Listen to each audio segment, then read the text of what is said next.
Matt and Liz Logan were thrilled when they found out Liz was going to have their first child. They had a love story that felt like it would last forever. They met at a gas station, and from that moment, they were inseparable until college.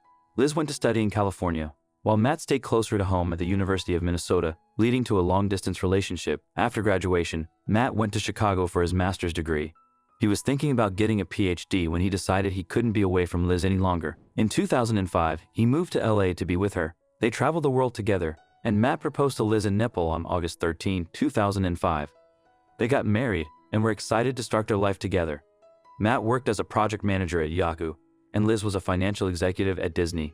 2 years later, they were overjoyed to learn that Liz was pregnant. They prepared for their new baby, but they didn't know that a heartbreaking event was just around the corner. Since their friends and family in Minnesota couldn't be there for every moment, they started a pregnancy blog to keep everyone updated. One of Matt's favorite photos of Liz showed her smiling and pointing to her belly. Little did they know, this picture would soon become part of an unexpected national story. Liz was happy, but her pregnancy was difficult. She had severe morning sickness, and concerned doctors eventually ordered her to rest in bed for a few weeks. Matt continued to update the couple's pregnancy blog but could never have expected how this would turn out. It was 7 weeks before Liz's due date when suddenly she was rushed to the delivery room. Her pregnancy was classified as high risk by doctors. Finally, it was actually time for the baby to come out.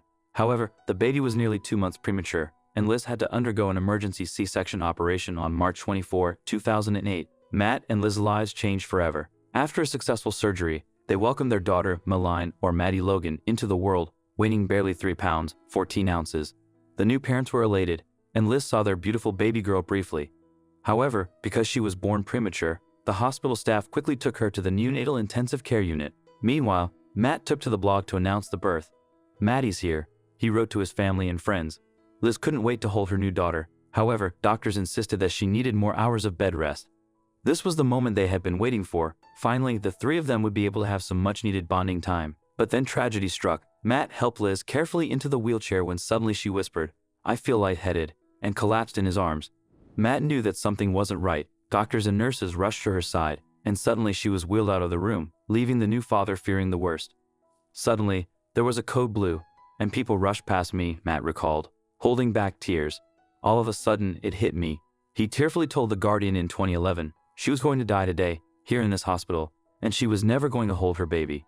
Only 27 hours after giving birth to Maline, doctors confirmed that a deadly blood clot had traveled to Liz's lungs and caused a rare fatal pulmonary embolism.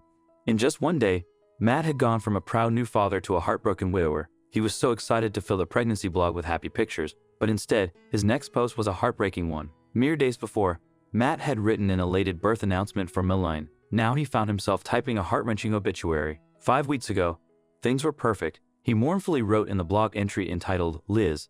On that same day, my world fell apart. In the blink of an eye, Matt's world was shattered." The 30-year-old simultaneously found himself to be a grief-stricken widower and a new father. Left navigating the confusing roller coaster of emotions, he was overcome with grief and had to cope with being a father on his own while mourning his soulmate. After the funeral, Matt rushed to the hospital to be with his daughter, Maddie. When she was released, he took her home wishing his wife Liz could be there. Bringing Maline home for the first time made him feel alive again. But the weeks following Liz's death were incredibly hard. He struggled to remove reminders of her and often comforted strangers who asked about the baby's mother, explaining, "She passed away the day after the baby was born." Determined to raise Maddie and honor Liz, Matt began posting on an online parenting forum and reopened their pregnancy blog as a personal parenting blog. His honest writing provided relief and connected him with other parents facing similar challenges. The blog, titled Matt, Liz, and Maline, Life and Death All in a 27-Hour Period, became an unexpected internet sensation, attracting millions of visitors. It served as a therapeutic outlet and a community for support. Strangers were moved by their story and sent gifts to help Matt care for Maddie. "I never imagined that people would care about us the way they do," he said. With the help of some of his regular readers, Matt eventually set up a charity organization in Liz's name and did something incredible with it. Run by volunteers, the Liz Logan Foundation organized fundraising events like 5K walks and runs in her memory. One event raised $4,400 that was intended to go to Matt and Maddie.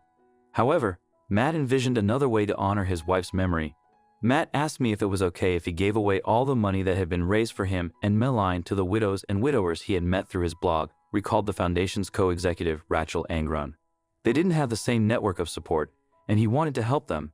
As time passed, Matt Logan was struck by how much his daughter Maline resembled his late wife. He realized that his blogging had not only been vital for his survival but also held a greater purpose.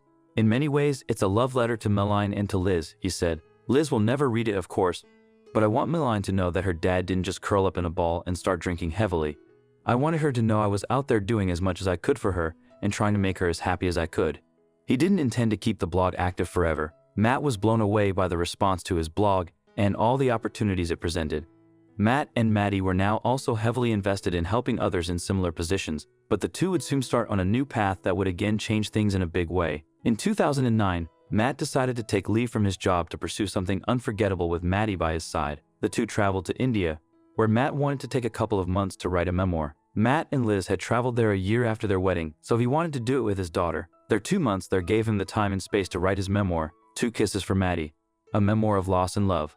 The book became an instant New York Times bestseller, and there was more good fortune in store. The same year that Matt's book about his first year as a widower and single dad was published, it seemed that love was in the air for him.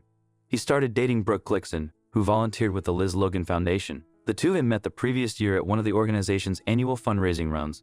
Brooke said she knew nearly instantly that Matt was the one. Finally, things seemed to be looking up for the widower when Brooke moved from Minnesota to Los Angeles to be with Matt and Maddie. He felt the need to post an explanation on his blog, underlining that he hadn't replaced Liz.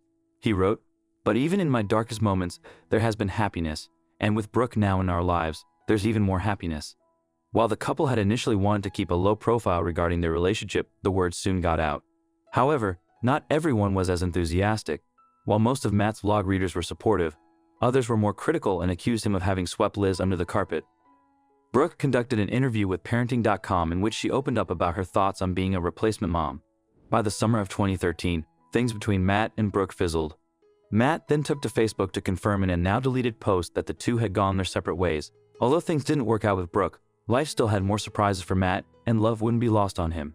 After the breakup with Brooke, Matt took some time alone. However, rumors began to swirl about him dating Lizzie Molino, a writer for the animated series Bob's Burgers. The rumors seemed to be confirmed when the two appeared together at a benefit comedy show for the Liz Logan Foundation in the fall of 2016. Nonetheless, inquisitive fans discovered something wonderful. Matt Logan and Lizzie Molino had largely kept information about their relationship under wraps to protect their privacy. However, fans discovered a wedding website for Matt Logan and Lizzie Molino. The pair secretly wed in Palm Springs, California, in February 2018.